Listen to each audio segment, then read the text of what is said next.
नमस्कार दोस्तों, मैं राकेश वर्मा आप सभी का स्वागत करता हूं आपके अपने परिवार एसएन गुरुकुल पर। साथियों, आप सभी चाहे बीपीएससी टीआरई 1 सप्लीमेंट्री रिजल्ट से चयनित हों या फिर BPSC TRE 2 first merit list से चयनित हों, यदि आप नियोजित शिक्षक रहे हों,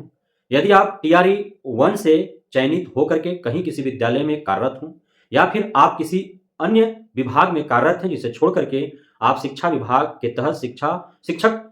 हेतु ज्वाइन करने वाले हों, अर्थात आपका टीआरई 2 फर्स्ट मेरिट लिस्ट या टीआरई 1 सप्लीमेंट्री रिजल्ट से चयन हो गया हो, तो आप सभी के लिए बेहद ही खास सूचना है। इस वीडियो में आप अंत तक जुड़े रहेंगे। साथियों, आप सभी को मैंने बार-बार डॉक्यूमेंट्स को लेकर के आगाह और अवगत कराते रहा है कि आप जब विद्यालय में पदस्थापना प्रपत्र या योगदान लेकर के वहाँ पे योगदान देने जाएंगे, पदस्थापित होने जाएंगे, तो आप सभी को बीपीएससी टीआरई 1 या 2 का एडमिट कार्ड, जो आपने आवेदन दिया था उसका हार्ड कॉपी, उसके बाद आपका काउंसलिंग एंड ओरिएंटेशन लेटर, औपबंधिक नियुक्ति पत्र, ये सारे कागजात आपको लेने हैं। साथ ही आपका जितना भी शैक्षणिक प्रशैक्षणिक से जुड़े हुए जो भी कागजात हैं, अंक पत्र, प्रमाण पत्र, प्रोविजनल, वो सभी लेने हैं। आपका जो पात्रता से संबंधित जो भी अंक पत्र, प्रमाण पत्र हैं, वो सारे लेने हैं, चाहे आप सीटेट हों, बीटेट हों, एस्टेट हों या दक्षता से आप उत्तीर्ण हों, वो सभी आपको ले जाने हैं। साथ ही आपका आधार कार्ड चाहिए, आपका पैन कार्ड चाहिए, आपका बैंक अकाउंट का पासबुक या कैंसल चेक चाहिए। ये सारे कागजात आपको हर हाल में आवश्यक हैं। यदि आप पीएच कैंडिडेट्स हैं तो दिव्यांगता प्रमाण पत्र, यदि आप नियोजित शिक्षक हैं तो नियोजन इकाई से संबंधित प्रमाण पत्र, यदि आप स्वतंत्रता सेनानी के परिवार से हैं तो उससे संबंधित प्रमाण पत्र, यदि आप एक्स सर्विस हैं तो उससे संबंधित प्रमाण पत्र आपको हर हाल में आवश्यक है। लेकिन योगदान देने हेतु आपको सबसे जो महत्वपूर्ण कागजात की आवश्यकता है, यदि आप पूर्व से कहीं कार्यरत रहे हों, चाहे शिक्षा विभाग में ही नियोजित शिक्षक के रूप में या बीपीएससी टीआरई 1 से नवनियुक्त शिक्षक के रूप में कार्यरत हों या फिर अन्य किसी विभागों में आप कार्यरत रहे हों, तो आपको जो मैंने पूर्व में कागजात बताया, उन कागजातों के अतिरिक्त भी बेहद ही महत्वपूर्ण कागजात आपको हर हाल में आवश्यक है। यदि ये कागजात आपके पास नहीं हो और वो सारे कागजात हो जो मैंने जो पूर्व में बताया, तो फिर भी आपका जो है योगदान नहीं हो पाएगा, योगदान आपका स्थगित रह जाएगा। साथियों, नियम यह कहता है कि आप यदि कहीं पे कार्यरत रहे हों आधिकारिक तौर पे और वहां से दूसरे किसी विभाग में आप जा रहे हों या दूसरे स्थान पर आप जा रहे हों, एक स्थान को छोड़ करके, तो उस हेतु आपको पूर्व के स्थान से त्याग पत्र, विरमण पत्र, एनओसी, नो ड्यूज, ये सारे कागजात आपको आवश्यक होते हैं जो यहाँ भी आपसे डिमांड किए गए हैं। यदि आप नियोजित शिक्षक हैं तो आप जिस भी विद्यालय में कार्यरत हैं वहाँ के जो प्रधानाध्यापक हैं या प्रभारी प्रधानाध्यापक हैं उनसे आपको त्याग पत्र बनवा लेने हैं, विरमण पत्र आपको ले लेने हैं, एनओसी आपको ले लेना है अर्थात अनापत्ति प्रमाण पत्र आपको ले लेने हैं और आपको बकाया रहित प्रमाण पत्र भी आपको ले लेने हैं। ये सारे कागजात बीपीएससी टीआरई 1 से भी नवनियुक्त जो शिक्षक हैं अभी वर्तमान में जिस भी विद्यालय में कार्यरत हैं, उन्हें भी ये सारे कागजात आवश्यक हैं। आपका त्याग पत्र, आपका विरमण पत्र, आपका एनओसी और नो ड्यूज, ये सारे आवश्यक हैं। जो अन्य विभाग में कार्यरत रहे हैं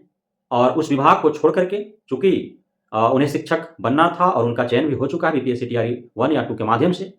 तो वे अब उस विभाग को छोड़ करके शिक्षा विभाग में शिक्षक के रूप में वो ज्वाइन करना चाह रहे हैं, तो पूर्व के विभाग से भी आपको त्याग पत्र हर हाल में लेकर के आना अनिवार्य कर दिया गया है। यदि आप त्याग पत्र लेकर के नहीं आते हैं तो आपका योगदान नहीं होगा। लेकिन दूसरे विभाग में कार्यरत, चाहे वो बिहार में हो या फिर भारत के किसी भी कोने में हो, किसी भी विभाग में हो, चाहे वो बैंक में हो, पोस्ट ऑफिस में हो, रेलवे में हो, एसएससी के थ्रू किसी अन्य विभाग में हो या अन्य कोई संस्थान में कार्य कर रहे हो, कोई विभाग में कार्यरत हो, अब चूंकि जब उन्होंने परीक्षा दिया, परिणाम घोषित हुए और तुरंत जो है उनका काउंसलिंग कराया गया और काउंसलिंग हुई उस दिन से ही उन्हें किसी न किसी विद्यालय में टैग कर दिया गया या फिर बीआरसी स्तर पर उन्हें ट्रेनिंग के लिए भेज दिया गया या फिर कहीं आवासीय किसी डाइट सेंटर वगैरह पर ट्रेनिंग के लिए भेज दिया गया और लगातार वे काउंसलिंग के बाद से सेवारत हैं, चाहे वो विद्यालय में हो, बीआरसी में हो या फिर कहीं आवासीय ट्रेनिंग ले रहे हो, उन्हें छुट्टी नहीं दी गई है। साथ ही त्याग पत्र हेतु कोई स्पष्ट दिशा निर्देश भी नहीं प्रदान किए गए कि जो अन्य विभाग में कार्यरत हैं जिनका यहाँ पे चयन हुआ है, वे सभी जो है अपना त्याग पत्र वहाँ से ले आएं, क्योंकि योगदान देने के समय में आपको बिना त्याग पत्र दिए आपका योगदान नहीं होगा, ऐसा कोई दिशा निर्देश जारी नहीं किए गए। तो ना कोई दिशा निर्देश जारी किए गए, हालांकि जब काउंसलिंग के लिए जब दिशा निर्देश जारी किए गए थे उस समय ये बातें जिक्र की गई थी कि काउंसलिंग के बाद 15 दिन के अंदर जो है उन्हें त्याग पत्र जो है दे देना होगा, जहां भी जिस विभाग में जो कार्यरत हैं। लेकिन अब त्याग पत्र देने के लिए उन्हें वहां जाना होगा और आपने छुट्टी दी नहीं उनको। साथ ही कोई स्पष्ट दिशा निर्देश बाद में भी आपने निर्गत नहीं किया कि त्याग पत्र उन्हें कब देने हैं, कैसे देने हैं, कब वो जाएंगे त्याग पत्र के लिए। तो जब छुट्टी आपने नहीं दिया, लगातार आप उनसे कहीं न कहीं जो है वो कार्य ले रहे हैं, शिक्षक के रूप में वो लगातार कार्य कर रहे हैं, तो बिना छुट्टी लिए और बिना स्पष्ट किसी दिशा निर्देश के वे त्यागपत्र देने कैसे चले जाएँ? यह सवाल बहुत बड़ा गंभीर सवाल है। अब इसे लेकर के दूसरे विभाग से आए हुए जितने भी हमारे शिक्षक अभ्यर्थी साथीगण हैं, चाहे वो महिला हो, वो पुरुष हों, आशंकित रहे हैं कि आखिर त्यागपत्र तो हर हाल में उन्हें देना है। त्यागपत्र यदि नहीं देते हैं तो जो दूसरे विभाग में जो उनका प्रान नंबर है वो शिक्षा विभाग में शिफ्ट नहीं होगा, वो शिफ्ट नहीं होगा तो उनका वेतन नहीं आ पाएँगे। क्योंकि शिक्षा विभाग ने इसको लेकर के स्पष्ट निर्देश दिया है कि दूसरे विभाग में जो कार्यरत हैं, यदि उनका प्रान नंबर वहाँ जनरेट हो रहा है, तो उन्हें दूसरा प्रान नंबर जो है एक्टिवेट कराने की आवश्यकता नहीं है। वो दूसरे विभाग का प्रान नंबर जो है शिक्षा विभाग में शिफ्ट कर दिया जाएगा, उन्हीं पर उनका वेतन मिलेगा। तो इस हेतु उनको त्यागपत्र हर हाल में देने होंगे। और जब त्यागपत्र देने हैं, तो इस हेतु उन्हें स्पष्ट दिशा निर्देश के साथ-साथ उन्हें छुट्टी भी उस हेतु देनी चाहिए कि जो दूसरे विभाग में है, उन्हें कुछ दिनों के लिए छुट्टी जो है दी जाती है, वो जाकर के जिस विभाग में है वहाँ त्यागपत्र दे करके वो आ जाए। तो ऐसा किया नहीं गया। अब महीनों से वो इंतजार कर रहे थे कि कब विद्यालय आवंटित होंगे। विद्यालय आवंटन हालाँकि सभी जिलों का अभी नहीं हुआ है। प्रत्येक दिन 1, 2, 4 जिलों का ही विद्यालय आवंटित हो रहे हैं। तो अब तक लगभग आधा से अधिक जिलों का आवंटित शायद हो चुका है और अभी बहुत सारे जिलों का जिला आवंटन अभी बाकी है। तो इसी बीच जो है नवादा जिला का चूँकि सबसे सर्वप्रथम जो है विद्यालय आवंटित किया गया था, तो उसका जो है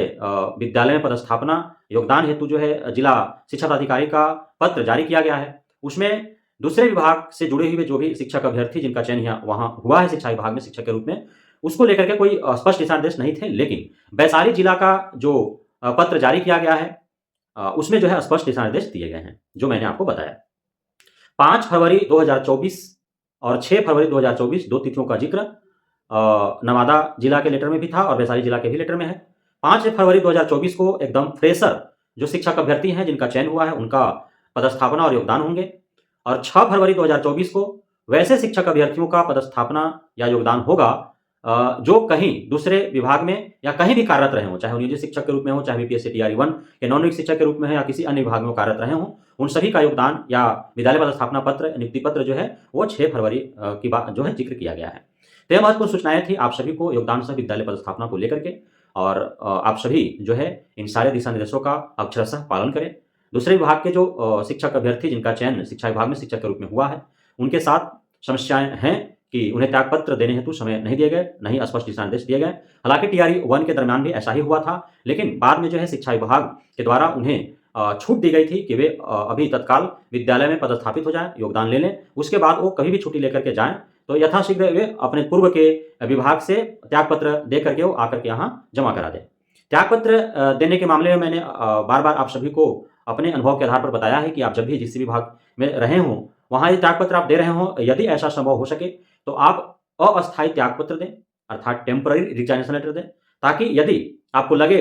शिक्षक के रूप में कार्य करते हुए यदि कुछ ही दिनों में आप ऊब जाएँ, जॉब लोकेशन अच्छा ना लगे या यहाँ का आपको कार्यशैली पसंद ना आए, जो भी जिस भी कारण से यदि आपको लगे कि इससे बेहतर आपका पूर्व का कार्य था, पूर्व का विभाग था, पूर्व का आपका नौकरी पेशा था, तो वहाँ पे जा सकें, तो यदि आप परमानेंट रिजाइनेशन लेटर दे देंगे, अस्थायी त्यागपत्र, तो आप जो है बंध जाएँगे शिक्षा विभाग में शिक्षक के रूप में कार्य करने हेतु। और यदि आप टेम्पररी रिजाइनेशन लेटर देते हैं, तो फिर आप यहाँ त्यागपत्र दे करके और पूर्व के आप अपने जॉब में आप जो है रिटर्न हो सकते हैं। तो इस हेतु इस बात का खासा ध्यान रखें और जो पदस्थापना प्रपत्र लेने जाएँ, उसके बाद आप यदि योगदान देने के लिए विद्यालय में जाते हैं, तो आप जो विद्यालय में योगदान हेतु जो आप पत्र लिखेंगे, लेटर लिखेंगे, आवेदन लिखेंगे, उसमें जो समय डालने हैं, वो समय उसी दिन का दोपहर से पहले का आप डालें ताकि उस दिन का भी आपका पेमेंट बन जाए। इसका भी खासा ध्यान आपको रखना है, जिससे मैं लगभग सभी वीडियो में चर्चा करता आया हूँ। क्योंकि सारे लोग सारे वीडियो नहीं देखते हैं, कुछ वीडियो कुछ लोग देखते हैं, कुछ वीडियो कुछ लोग देखते हैं, इसलिए मुझे बार-बार दोहराने पड़ते हैं। बहुत-बहुत धन्यवाद आप सभी साथियों का हमारे साथ जुड़े रहने के लिए, बने रहने के लिए, हमें इतना प्यार देने के लिए, हम पे भरोसा बनाए रखने के लिए। जय हिंद।